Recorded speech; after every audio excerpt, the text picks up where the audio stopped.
Welcome to the Bucky Brooks Show. I am Bucky Brooks, and man, we just talked about the league that keeps on giving.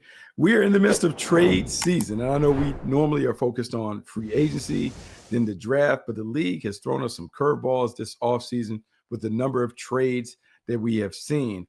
And today we were gifted a great one.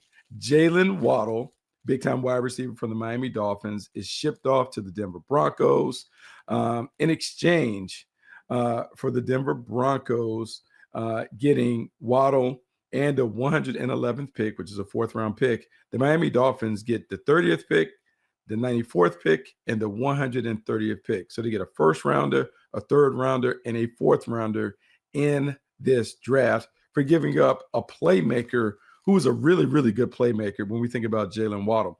Jaylen Waddle, since entering the league, had the 10th most receiving yards, over 5,000 yards. He ranked 11th in yards after catch because so much of what he did was plays on catch and run of a catch and run variety, meaning screens, swings, option routes, things where you really allow the super swift playmaker to do his thing with the ball in his hands. In doing that, you're giving up someone who also had 26 touchdowns, who was the perfect complement to Tyreek Hill on the backside because you had two speedsters on the outside, made life miserable for defenses. But you're talking about someone who was signed to an extension, a 3-year extension, $84 million, $41.2 million guaranteed over the next 2 years, or owed to him over the next 2 years. That's a lot of money for the Miami Dolphins when you're in the middle of a rebuild. And when you think about the Dolphins and what they were doing, this is a full-scale salary dump. The Dolphins have $175 million in dead salary cap space. And what they're doing is, in year one of the John Eric Sullivan, Jeff Hafley era, they are willing to take their lumps right now. They want to get through it. And they want to do a lot like the Denver Broncos did, where, hey, we're going to take our medicine now. We're going to continue to compete with the team and the roster that we can construct, but we want to get past this black cloud of hefty salaries and salary cap purgatory to be able to build a better team and a more cost-efficient roster going forward. Well, to do that, you got to shed these salaries and the way in which they did it, which also is going to cost you some really good players. Jaylen Waddle was not only a good player for the Dolphins, but he was a great player when he was healthy and available, particularly when he had Tyreek Hill on the other side. The combination of their speed, explosiveness, running skills made life miserable for defensive coordinators to deal with them. On his own accord, Jaylen Waddle was a guy who has shown flashes of being a number one wide receiver.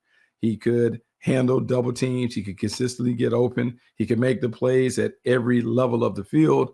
And he was a reliable option for Tua Tagovailoa when they were playing together in Miami. In Denver, he steps into a role as a tweener, number one, number two, with Courtland Sutton on the other side. Even though there's some guys who have been contributors, Jaylen Waddle goes to the front of the line, particularly when you look at that contract. Now, with Sean Payton, it's about dialing up the plays that allows Jaylen Waddle to make an impact, not only on the horizontal crossing routes, bubble screens, and those things, but on the vertical plays that will eventually lead to more points. What you didn't like about this Broncos offense, the inconsistency and being able to put up the big plays. They just didn't have anyone who could take the top off the defense. They didn't really have anyone who could score from anywhere on the field, a variety of ways.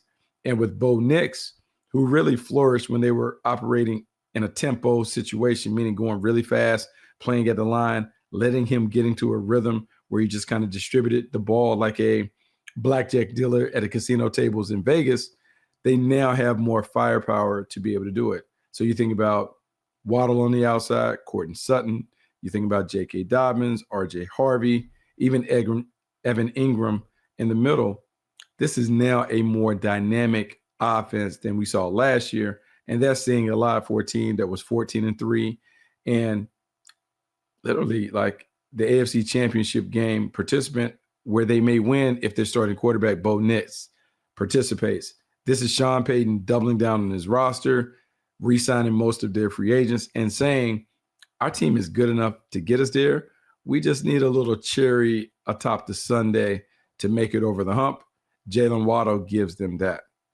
For the Miami Dolphins, this is interesting because we talked about just trying to take this salary cap purgatory in year one of a rebuild with John Eric Sullivan and Jeff Hafley.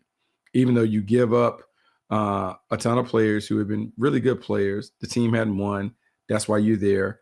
You had a lot of money that was holding you back from really being able to build your roster the way you want to do it. And to be honest, the chemistry and the connectivity and the culture wasn't great in Miami. Well, this is hitting the reset button and saying we're going to do it with our kind of guys, doing it our way, and we're going to find a way to win with Malik Willis and company kind of making it happen. While some have said this trade signals, hey, the Miami Dolphins might be in the quarterback business because they signed Malik Willis, but he doesn't have any weapons around him. I don't see it as that. I Bleav they signed Malik Willis to the contract. They signed him $67 million over 3 years because they fully intend him to grow with this team that is being put together. So even if he struggles in year one, my thought is that this team is connected with the quarterback. They're going to grow with the quarterback, and they're going to put some playmakers around him. The other thing that you should know when it comes to these guys taking over, coming from the Green Bay system, up until a year ago, the Green Bay Packers never took first-round receivers. Matthew Golden kind of broke the jinx or the hex or whatever you want to call it in Green Bay. The Miami Dolphins may follow a similar game plan because there's a proven method for developing wide receivers in the second and third round that the Green Bay Packers had adhered to. Look for John Eric Sullivan to maybe utilize that same blueprint to get their offense up and going. So while most people are going to project, hey, let's put a wide receiver here at number 11 or number 30, I don't think they go that route. I think they focus their efforts on the second and third rounds, try and find guys that fit what Malik Willis does well, and then devote some of those resources to the guys at the line of scrimmage because this league is built at the line of scrimmage and you have to win the trenches to be able to consistently win at a high level. Given their track record, given the picks that we allude to, pick number 30, pick number 94, pick 130, on top of the picks that they already have, more than enough firepower to get quality players at a bargain basement rate to give yourself a chance to fill out your roster and to field a competitive roster while also navigating these difficult situations when it comes to the salary cap. For the Broncos, man, this means we're all in on the Super Bowl. And when we pull up the graphic and we see what the Broncos are doing, man, you can see right there. Before this trade for Jaylen Waddle, Super Bowl odds 22-1, FanDuel Sportsbook saying that the Broncos could get to the Super Bowl. AFC Championship game 10-1, AFC West plus 30. Afterwards, now we're cooking because now we're talking about 19-1 Super Bowl odds plus 950 on the AFC Championship plus 200 to win the AFC West. To me, and we know the books always know it, and we know FanDuel certainly does a great job of predicting what's going to happen. This is a move that I will play on because the Broncos are much better and they have a chance because they have more firepower, more explosiveness, better yet, more scoring potential, which is needed in the AFC. For the Dolphins, hold on to your hat. Let's wait and see what it looks like after draft day.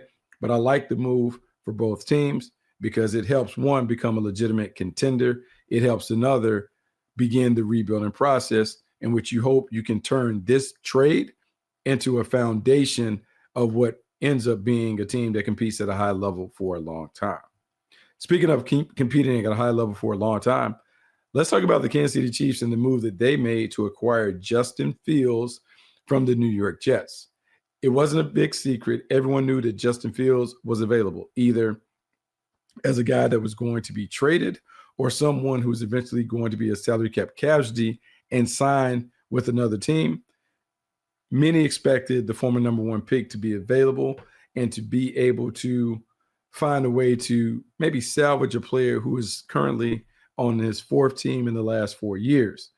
In making this move, the New York Jets send Justin Fields to the Kansas City Chiefs. The Chiefs send back a 6th-round pick. They have an opportunity to get a backup quarterback to go behind Pat Mahomes as he's dealing with his torn ACL. Moreover, This is a chance for Andy Reid to do what he has always done as what I call the quarterback whisperer. Remember, years ago, the Philadelphia Eagles talked about wanting to be a quarterback factory, where each and every year they were pouring their resources into developing the quarterback, the starter, and the backups, because it's the most important position on the field, but it's also the most valuable currency that you can have on an NFL roster, a backup quarterback that people want, because it leads to first round, second round picks that you can parlay into big time players at other spots. To me, this is a little bit about Andy Reid having some foresight, saying, man, let's take a spin on Justin Fields. Let's see if we can maximize his talent. Remember, he is someone who is super athletic, one of the more dynamic quarterbacks that we've seen enter the league. He is someone who had a 1,000-yard rushing season for the Chicago Bears. He has won some games as a starting quarterback when set up for success through the coaching staff and the personnel around him to be able to win. But what he hasn't had is the opportunity to play for a head coach who's offensive minded. In Kansas City, he steps into a program that is driven by one of the masterful play designers and play callers in the league, and Andy Reid. Andy Reid's, I guess, reputation for rebuilding, repairing, rehabbing, reigniting, whatever you want to call what he does with quarterbacks, he does a great job of bringing out the best in these quarterbacks. We can talk about A.J. Philly. We can talk about Corey Detmer, Kevin Cobb, so many other quarterbacks that really develop under his watch. Michael Vick. You have to believe that he knows and has a vision for what he wants to do with Justin Fields, not only as an emergency starter in case Patrick Mahomes can't come back in time to start the season, but what he can develop him into as a backup quarterback that he eventually hopes to maybe auction off to get a valuable asset in return. Here's what I believe you get in Justin Fields. A-plus athlete, a guy who certainly has arm talent. While some will talk about the processing speed and being able to read coverage and those things, that's a valid concern. When you look at the struggles that we've seen from him throughout his tenure, yeah, part of the reason he has a 16-37 career record is because he has struggled with turnovers. He has struggled adapting to quick changing defenses, and he just hasn't played the game consistently enough, not only with his mind, but with his arm and his feet. In Andy Reid and Eric Bieniemy, he's going to get hard coaching to refine the fundamentals of playing the position. Additionally, he is going to play with a better supporting cast in terms of the playmakers around him and the play caller who is helping him. And that is going to ensure that he plays at his best when given the opportunity. The other part of this equation is the added dimension that Justin Fields brings as a runner. While Pat Mahomes has been terrific on scrambles and those things, there hasn't been a guy that Andy Reid has had that can be a design run playmaker, someone who can really kill you with the read option game. He can kill you on the quarterback draw, quarterback power game. He can kill you working on the edges and movement passes and bootlegs and those things, while also flashing the ability to really hang a deep one over the top of the defense when he's protected and protected in the pocket. What you have to do now, though, if you're Andy Reid, is when you bring Justin Fields in the building, you got to repair and rehab his confidence. His confidence is certainly shattered, given the fact that he's played for Chicago and Pittsburgh, the Jets, and now he's moving over to the Kansas City Chiefs in such a short span. Those things can play with your mind and make you question whether you really can play at a high level.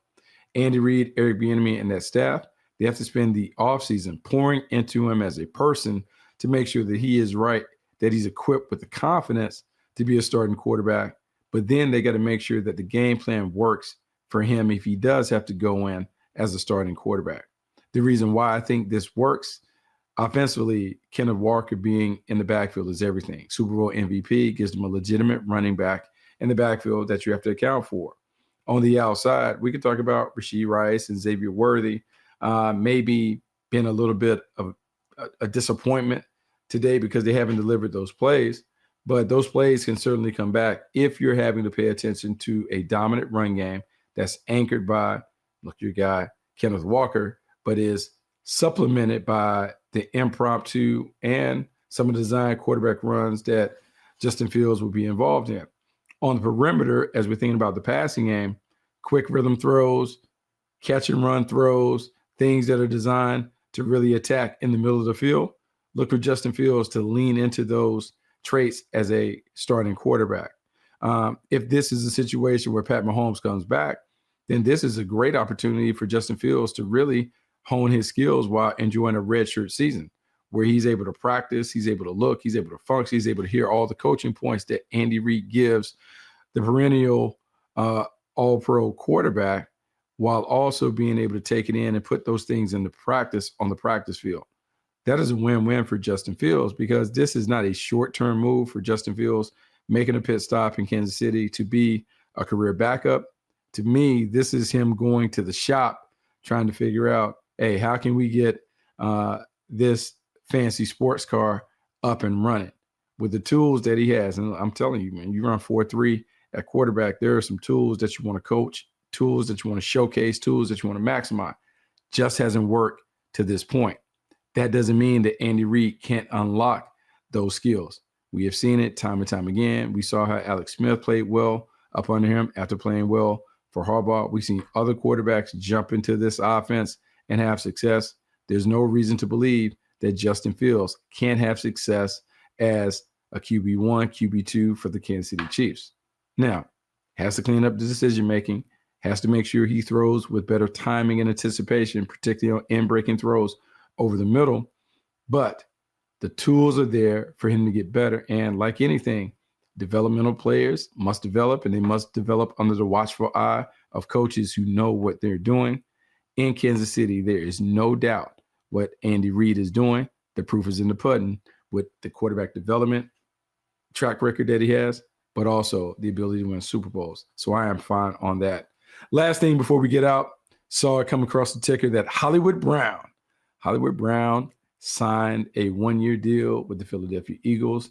That is really interesting, because when you go back and look at the Philadelphia Eagles and you think about some of the guys that were being mocked to the Eagles, there were a lot of slot receivers.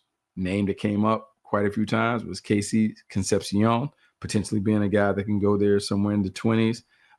You also had people talk about Omar Cooper. Well, now with Hollywood Brown coming on board, that probably pulls you out the first-round market for wide receivers, and it gives you a small, short, dynamic playmaker who can stretch the field and create space for those around them.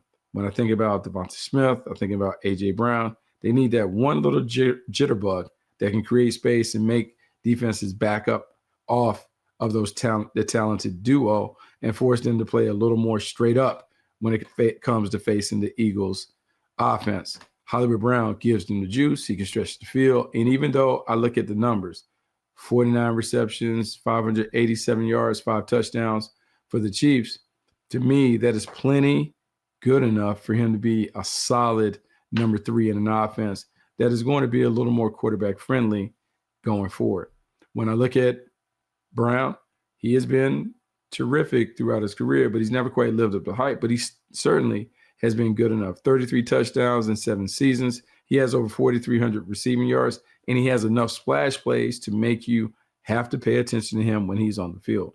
Because he's the number 3, there's no pressure on him to necessarily carry the offense, but there is some pressure on him to be able to get open when they tighten up everything and they play man-to-man, and someone has to win on the outside. As a explosive player with speed to burn, he might just be fast enough to loosen some of the coverage and to create big play opportunities when they face that. So I'm looking forward to seeing Hollywood Brown make his way to the Philadelphia Eagles to play with Jalen Hurts and company and find a way to upgrade a Philadelphia Eagles offense that needs a little more juice next season. But you know what else? Who else needs juice? Me. And I'm going to need it tomorrow when I come back on the Bucky Brooks Show and we talk about the draft, specifically who are the blue chip players in every draft. Learned a long time ago from the great Ron Wolf, Hall of Fame executive. Every draft has about 18 to 22 blue chip players. What I want to do on the next pod, I want to reveal to you my collection of blue chip players that are going to have an opportunity to go off the board early, or they're going to make an immediate impact on their respective teams as blue chip standouts. Until then, Make sure you come back and subscribe to the podcast. Make sure you rate, review everything that we have on here. Need that. It helps us, helps the algorithm. More importantly, make sure you come back in mañana, tomorrow, to tune in for the blue chip players that are in the 2026 class. Until next time, I'm Bucky Brooks, and I'm out.